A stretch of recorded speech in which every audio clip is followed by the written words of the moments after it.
Municipality of ISULAN. Okay, so rules are suspended. So may we request our secretary to acknowledge our official from the DPWH.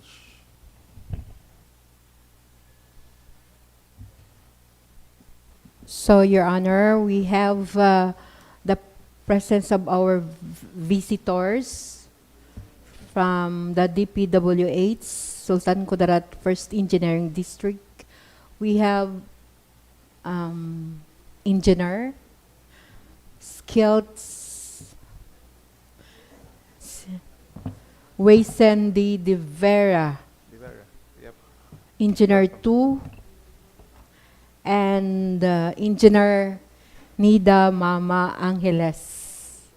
Okay, so welcome Engineer Nida and Engineer Divera. Yeah, okay. Okay, so actually we have started discussion with Engineer Nida yesterday about the clearing of the national highway of establishment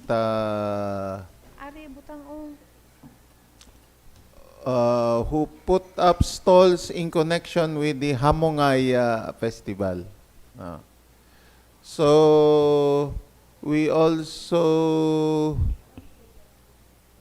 heard from our chief of police and our other heads that they started implementation also of the clearing operation yesterday, and they used the barco, the circular from DPWH. Also, may we request our staff to provide a copy of that also? Though acronym ng barangay road clearing, okay?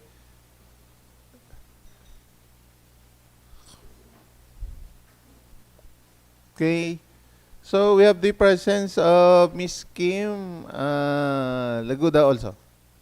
Shall we start with Miss Kim? Miss Kim, we are...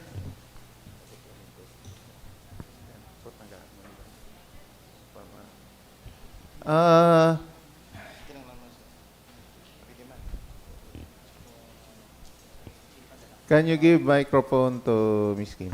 Okay. Miss Kim, can you give an update with regards to this clearing operation?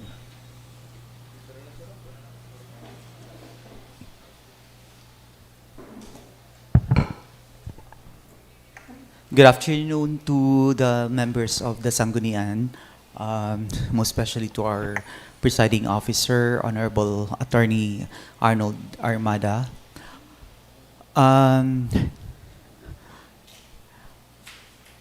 So this is in line with the request from the Office of the Mayor for the removal of stalls along the National Highway in relation to the celebration of the 13th Hamongaya Festival and the 69th founding anniversary. This Hamongaya Festival 2026, the coverage and the venue of the conduct of the festival is confined within the premises of the municipal compound, and as well as ang sagwa dara sang sa may Kudal, sa may sang municipal compound, ang usual nga nang ginabutangan sang dating food strip and bazaar dira sa may easement along the National Highway. So dira lang ang coverage or venue sang aton festival subong tuig. So as observe for the sang pila ka day, week and days, since ang specifically ining aton nga food strip and night bazaar or flea market ging confined lang gid sa sulod sang munisipyo kag tung dito sa may Gua, sa may Eastman. Damo sang mga bigla nag put up sang mga stalls, like mga ukay-ukay, cellphones, not the usual nga mga stalls or pop-up stalls nga ginatawag naton nga nag-put up lang in line with the celebration of the fiesta. May ara man kita dira nga mga pop-up stalls nga on a regular basis, with or without the fiesta, ga-operate sila sang ilang nga business. Actually, hindi naton gina-consider nga ano tawag sini? Hindi siyang eyesore. What I mean is, yes, hindi siya inconvenience sa mga business establishments nga araw along the national highway. And also, hindi man siya kwan sa security concern because, what I've said, on a daily basis, with or without the fiesta, nga conduct sila sang ilang regular business. And ang ilang regular business, ginakandak only during nighttime, starting at 5 o'clock in the afternoon, up to 12 midnight. After that, wala na naman sila sa aga. So, hindi sila makakos ang inconvenience sa aton nga mga business establishments as well as sa mga commuters. Of course, we understand that ang aton nga fiesta, most especially ang last year, it created a big impact, especially sa aton nga mga MSMEs. Damo ang nabuligan na hindi lang taga-isulan noon nga mga MSMEs, mga entrepreneurs, but also outside of Isulan. Damo ang nag-flock nga mga pop-up stalls, and it created a precedence not only to Isulan but also to our neighboring municipalities and the city and the province. So this year, grabe ang anticipation, ang excitement, kag tawag sinining expectation sang tanan. People are expecting bongga ang aton fiesta subong nga tuig. Kag ang pangkandak naton sang aton fiesta subong nga tuig, pareho lang gyapon sang last year. So instantly, ining mga ambulant vendors, ining mga pop-up nga mga ukay-ukay nga pop up lang like mushrooms anywhere along the national highway, daw naandan na nila nga every year, maski wala pa sang formal declaration coming from the LGU as to the conduct of the fiesta, as to the manner how we conduct the fiesta, nag-put up na dayon sila, ara na dayon sila. Because for the reason nga gusto man nila maka-join sa aton nga fiesta. However, ang aton pagkandak sa fiesta subong, from grand, tone down kita sa aton fiesta. For the reason nga fuel crisis and the recent calamities. So, of course, kung mag-tone down kita sa fiesta, mag-tone down man kita sa aton budget. So, budgetary, nag-limit kita sa aton budget.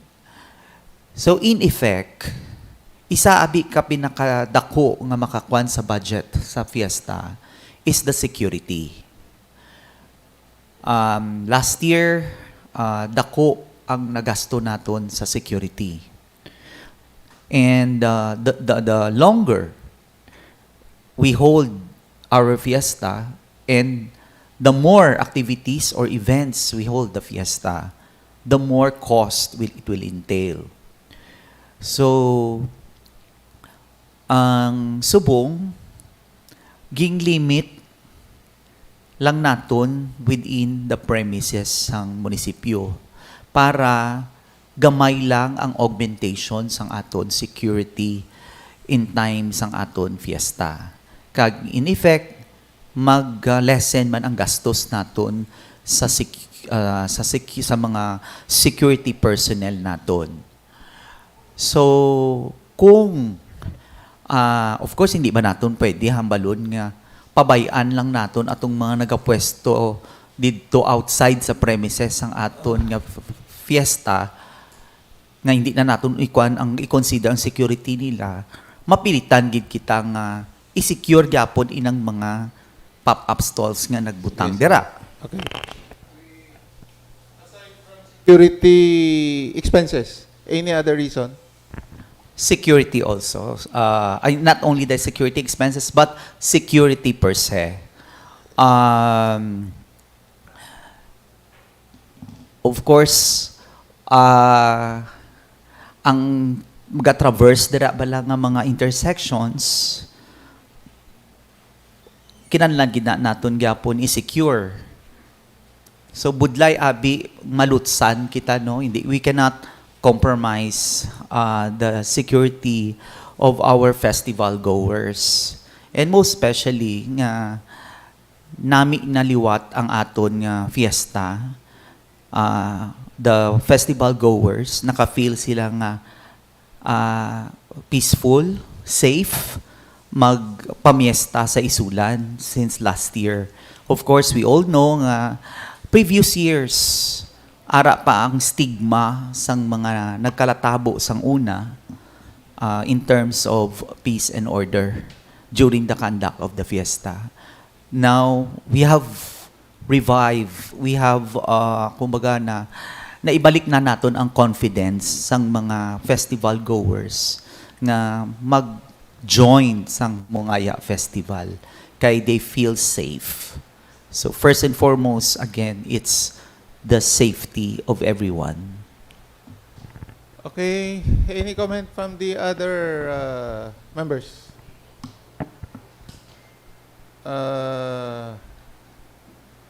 Yes, Honorable Apiado. Thank you, Mr. Chair. Mr. Chair, just wanted to ask, aside from ukay-ukay, what are those business activities that we limit during the Fiesta celebration, Hamongaya Festival celebration, Mr. Chair? Maliban Hindi. sa ukay-ukay, Honorable Apiado, what was restricted or prohibited, hindi okay lang. Daw tanan gid nga pwesto, daw gimbawal na naton nga magtindog diri sa may outside sang fiesta premises ta, which is dira lang hasta sa may daw aton nga kudal. No, daw bawal tanan. Tama ba, Miss Kim? Bawal tanan, hindi okay lang. but there's an exemption, Mr. Chair. There is an exemption, Mr. Chair. Actually, ang gina-consider lang, ang ginaanugid naton is, madiretso na lang ako sa exemption, no? Ang exempted is yung mga business that operates regularly already with or without the fiesta. I'm referring to these pop-up cafes, stalls, na wala pa yung Hamongaya Festival, nag-ooperate na sila on a daily basis. Na wala lang sila yung nag-put up just because of the fiesta.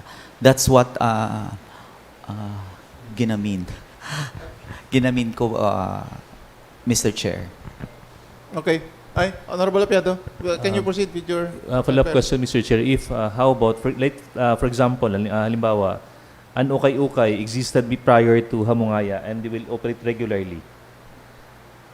Oh. I don't think that there's an ukay-ukay that operated.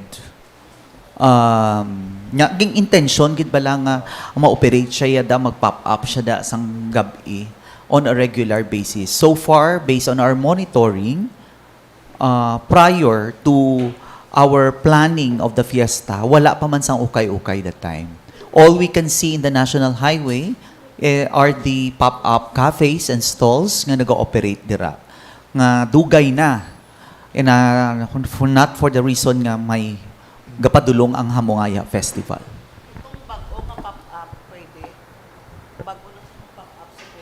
Kung bago nga pop-up, so there's an impression nga ging put up niya lang inang pop-up nga ina for the purpose of the fiesta. Oo. Hindi siya pwede.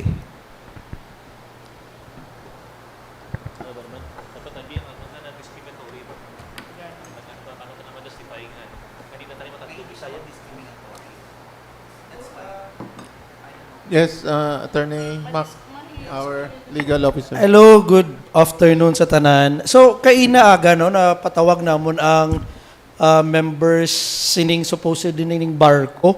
So, gipatawag namon kaina ang Kalawag 1, Kalawag 2, Kalawag 3. Ang wala lang gid kaina ang DPW kay na-mislook lang, wala siya na. Pero nag-confirm naman si Engineer Mama nga kung ano man ang desisyon, mag-ano lang. Ay, hello! Sorry gid na dugay gid kaina. Pero na ano na lang man, ma'am. So, ang nasturyan kay na Vice is, according kay CAP sa Kalawag 1, previously na established na gidgali kung diin as ang boundary. Like pareha diri sa tubangan sang munisipyo, inang mga barbecuehan, dira gali, dapat wala gali sila dira dapat daw kay di ba inang kay Hamison man na dati ng gate dira, so dira daw ang boundary gid sang road right of way. So na-explain kay na ni engineer nga previously abi daw nahimo na nato na siya nga daw night market. So wala na sila ginapahalin kay fixed man na sila. So kay ina ang nastorya namon Vice, paano tong other than them nga bigla na lang mag-pop up dito ba kay ang concern gani namon together with engineer kay ang mga naga-pop up dira karon mga halin na sila sa market kay di ba i-abolish tang market for renovation. So ang iban sa ila naghalin didto kag diri butang sang concrete. Ang ginimo sang iban hindi magi-concrete daw permanent ba.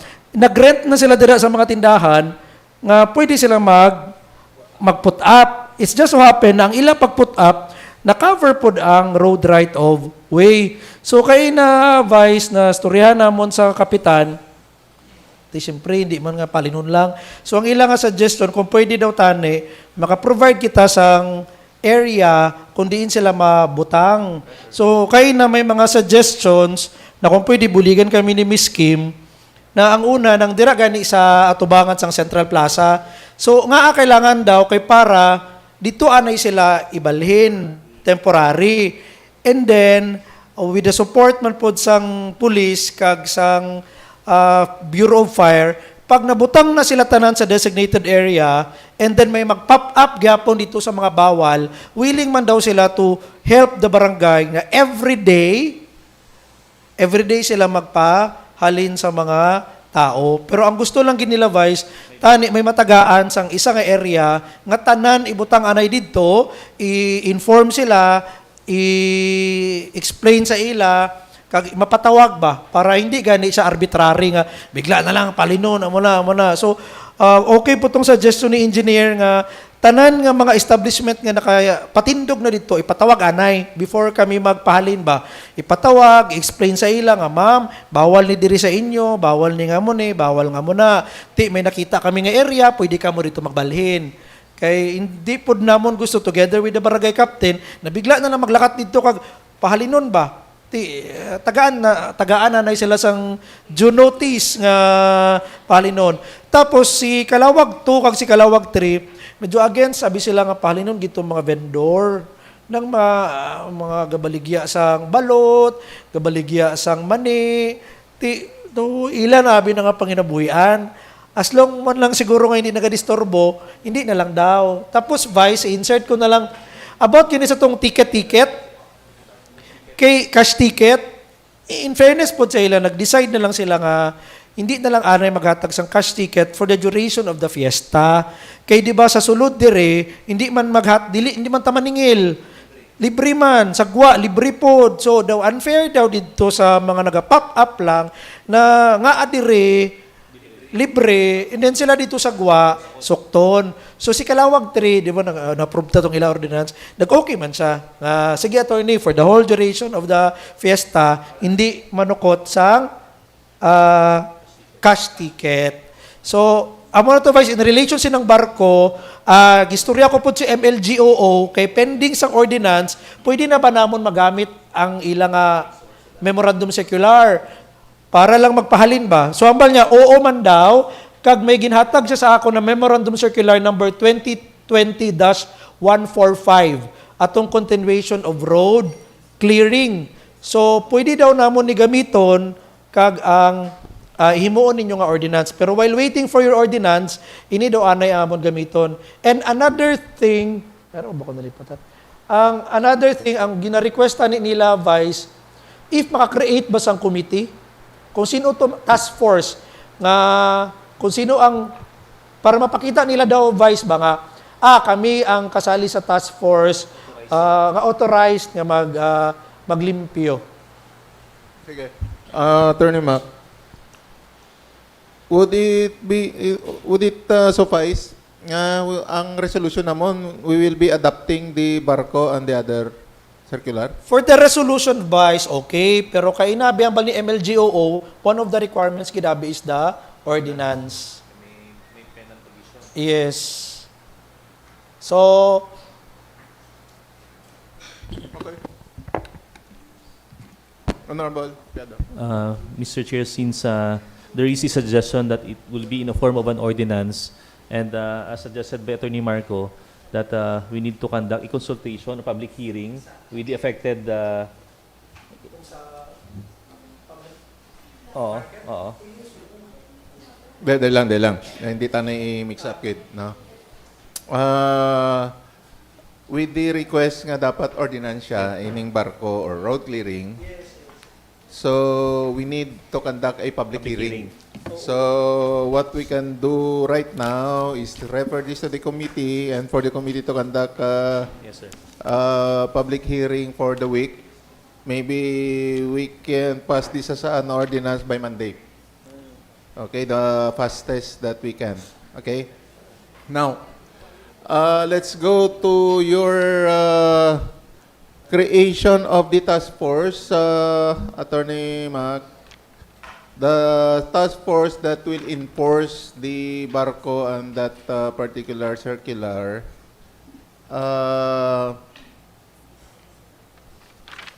do you need a resolution on that or an executive order will do?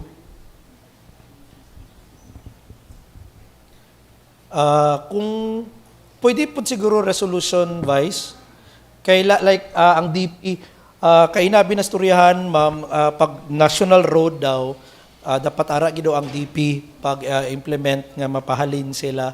So, kung pwede tani, kay kung lantawon mo diri sa memorandum circular abi nila, Vice, mag-angkor gid ang amon nga executive order in accordance with the ordinance duly enacted by the Sangguniang Bayan. So kung wala pa ta ordinance, I think pwede na kuhaon lang namon ng resolution from the Sangguniang Bayan. Okay, so Para what we will pass today or this afternoon is the resolution creating the task force. Yes. Pwede na? Yes. Okay. And we will ask suggestions from everybody later if who will compose the task force. Okay, Honorable Lepiado. Mr. Chair, off the record, Okay, off the record.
afternoon, everyone. Thank you for the invite regarding the road clearing inside right of way of our national highway. In behalf ng DPWH, advantage masyado sa amin yung yung ordinance since the DPWH have a department order Department Order 73 series of 2014, the removal of illegal structures, obstruction, and prohibit use of the right of way. So, in behalf of the Alihar Mama, we are talaga na mag-coordinate sa inyo during this activity kay advantage good sa amon para ma-clear namon ang right of way. So, thank you very much po. Okay. So, thank you also. We will be partnering on this program. So the task force is already here. We have already the ordinance. So our concern with that purpose or operation is on the part of the Sangguniang Bayan, we have done our part. Okay. So Attorney Mac, your other concern? Ang other concern ko is tong rehabilitation sa public market. Kaya di ba magpa-demolish kita? So kung pwede tani may ara na yung Meron sang? Ay, off the record na. Yep. Okay. Kay, di ba? Yung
those relocation or transfer of those, meaning it's up to our Fiesta director, Fiesta officials in charge kung anong proper way nga obraw na sa ila. No?